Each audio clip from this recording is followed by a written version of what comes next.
Ahora vamos a estudiar cómo es el efecto de la temperatura en las relaciones esfuerzo-deformación de un material elástico. A esto se le llama termoelasticidad. Vamos a considerar un miembro sin restricciones a su desplazamiento o su deformación, que está hecho de un material isótropo elástico en una cierta configuración arbitraria. Entonces vamos a suponer que la temperatura de este continuo, de este elemento, que suponemos que es constante, vamos a incrementarla una cantidad delta T, ¿sí? Su temperatura la vamos a incrementar delta T. Se ve experimentalmente que si el material es isótropo y homogéneo, todos los elementos, digamos, si yo trazara una línea arbitraria en este elemento en cualquier dirección, tendría una expansión que no depende de dónde pinte yo esta línea. Y que además no se distorsiona, es decir, mantiene su dirección, ¿sí? En un elemento yo pinto una línea, le aplico un cambio de temperatura, y esa línea se mantiene en la misma dirección y sufre una cierta expansión que es independiente en términos de expansión por unidad de longitud inicial, es decir, de deformación unitaria, es independiente de dónde pinte yo la línea y en qué dirección. Entonces lo que podemos decir es que las componentes de la deformación que resultan de este cambio de temperatura son, con respecto a las coordenadas cartesianas, las que se muestran aquí. ¿Sí? Vamos a tener un cambio en la deformación, o bueno, una deformación XX, que es igual a la deformación YY, que es igual a la deformación ZZ, que va a ser un cierto parámetro alfa, independiente de la dirección, por el cambio de la temperatura. Entonces esto es como que y desde luego las deformaciones cortantes no existen debido a este cambio de temperatura. Entonces experimentalmente de nuevo, suponemos que este cambio de temperatura, recordemos, estamos hablando de que la formulación de continuidad la estamos suponiendo, algo parecido al que las secciones planas permanecen planas. Entonces, suponemos que un cambio de temperatura lo que hace es generar una deformación longitudinal proporcional al cambio de temperatura y un cortante cero, con base en evidencia experimental. Desde luego, alfa es el coeficiente de expansión térmica. Ahora, una vez que hicimos el cambio de temperatura, nosotros podemos, digamos, someter este miembro a fuerzas que van a inducir otros esfuerzos, que son los sigma xx, etc.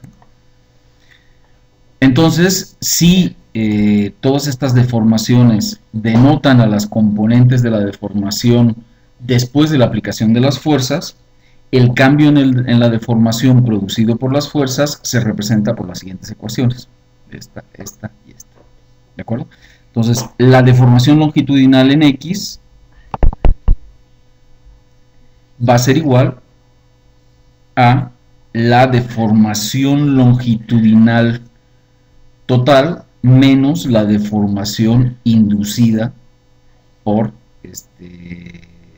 la temperatura, ¿sí? La doble prima, recordemos, la prima es la deformación debida únicamente a la temperatura. La epsilon XX, o las que no tienen prima ni biprima, son las deformaciones finales, ¿sí? Las que medimos, las que nos interesan. Entonces la epsilon biprima es la que es debida únicamente a las fuerzas, ¿de acuerdo? Entonces las deformaciones debidas a las fuerzas es igual a las deformaciones totales menos la parte de la deformación que corresponde al cambio de temperatura. Y esto quedaría de esta manera. Cuestión de notación, ¿no? Entonces, bueno, desarrollando los términos anteriores, tenemos estas expresiones. Y estas son las relaciones dado que tenemos unos esfuerzos aplicados o debidos a unas fuerzas, esta sería como que la deformación debida a los esfuerzos, esta es la deformación debida al cambio de temperatura y eso nos da la deformación final. La energía interna de deformación vendría dada por esta expresión donde aparecen estos términos de la temperatura. Y en términos de esfuerzos, la expresión no cambia realmente, sin embargo, desde luego existe una afectación en términos que el delta T generalmente genera un cambio en los esfuerzos, debido a sistemas que tienen una cierta restricción. Por ejemplo, yo cambio una barra sin restricciones, su delta T, y no se generan esfuerzos. Pero si esa barra o un ducto de un combustoleoducto, por ejemplo, tiene un cambio de temperatura debido al flujo que está pasando por dentro, los soportes impiden que se expanda este combustoleoducto y por lo tanto se generan esfuerzos internos, ¿no? Entonces, a final de cuentas, sí se generan cambios en la deformación, en la energía interna de deformación, indirectamente debidos a la temperatura que genera a su vez esfuerzo. ¿Qué sucede cuando tenemos materiales ortotrópicos? Cuando tenemos materiales ortotrópicos, quiere decir que las propiedades cambian según la dirección, pero básicamente lo que vamos a tener es, y eso, bueno, hay diferentes materiales que siguen digamos, esta configuración o estas características, pero en particular los materiales ortotrópicos lo que tienen es 3 planos ortogonales de simetría del material, ¿sí? Que son los ejes ortotrópicos. ¿Eso qué quiere decir? Que en 3 direcciones vamos a tener simetría del material. Por ejemplo, en una dirección, por ejemplo una madera en dirección longitudinal a la fibra, ya sea hacia la derecha o hacia la izquierda, en la dirección longitudinal tenemos la misma propiedad. Si tenemos perpendicular a la fibra, ya sea perpendicular hacia arriba o perpendicular hacia abajo, también tenemos las mismas propiedades, ¿sí? Y lo mismo perpendicular. Entonces tenemos 3 planos ortogonales para los cuales básicamente la propiedad de tensión y de compresión es la misma, por ponerlo de alguna manera. Y a eso se refiere la simetría del material. Desde luego, estos ejes ortotrópicos pueden variar de punto a punto, ¿sí? Recordemos que una cosa es la isotropía y otra cosa es la homogeneidad. Son 2 cosas diferentes, eso lo vimos en una sesión anterior.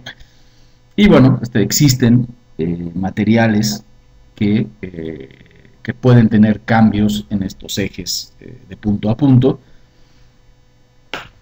Pero en algunos casos lo que tenemos es que en todos los puntos se mantienen estas direcciones y las propiedades de estas direcciones, dependiendo del material.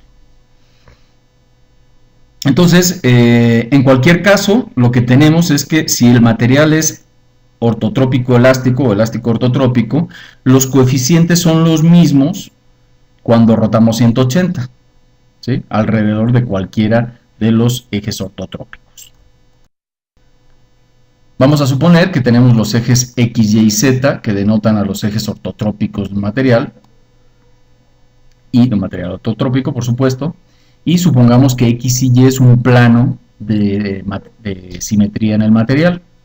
Entonces, los coeficientes C y J deben de permanecer invariantes si hacemos la siguiente transformación de coordenadas. Es decir, si X lo mantenemos en X, Y lo mantenemos en Y, y la nueva Z es menos Z, lo que estamos haciendo es un reflejo con respecto al plano XY, ¿sí? Es decir, si mantenemos el eje XY y giramos 180, pues lo que vamos a tener en lugar de Z vamos a tener menos Z, ¿de acuerdo? Entonces L1 debe de ser igual a M2 y debe de ser igual a 1, N3 debe de ser igual a menos 1, ¿sí? Es decir, en las nuevas coordenadas, los cosenos directores de las nuevas coordenadas, los cosenos directores en X y Y permanecen iguales, y el coseno director en el eje Z o en el eje 3 cambia de signo. Y por supuesto las demás son 0. Entonces lo que podemos hacer un cambio, o sea, si hacemos una transformación de coordenadas para el tensor de esfuerzos, pues lo que tenemos es este tensor de esfuerzos y este tensor de deformaciones, y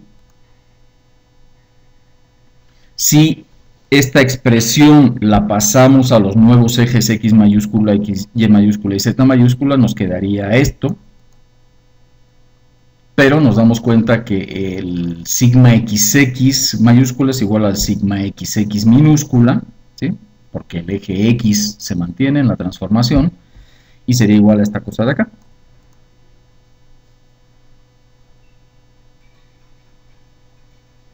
Por otro lado, sigma XX minúscula es esto de aquí. ¿Y esto qué implica? Si se fijan, esto es signo menos y este signo más, signo más. La única manera de que estas dos relaciones sean iguales, es decir, de que este término sea en todos los casos idéntico a este término, la única manera es que C15 y C16 sean 0. En forma similar, se puede argumentar que todos estos términos son 0. Entonces, los coeficientes para un material cuyas propiedades elásticas no varían bajo un reflejo o un giro de 180 con respecto al plano XY, se sintetizan en esta matriz. Si lo que tenemos es que el material tiene dos planos adicionales de simetría de material, que sería la ortotropicidad o ortotropía, perdón, con respecto a los tres ejes, pues lo que tendríamos es estos coeficientes. Tenemos 9 coeficientes elásticos para un sistema ortotrópico tridimensional. Esto desde luego sucede solo cuando los ejes ortotrópicos se utilizan como los ejes coordenados para los cuales estas coeficientes se definen, ¿sí? Es decir, estos coeficientes van a depender de los ejes de referencia con respecto a los cuales estemos considerando las propiedades. Si estos ejes son los ejes de ortotropía, entonces esta matriz es la correcta para utilizar.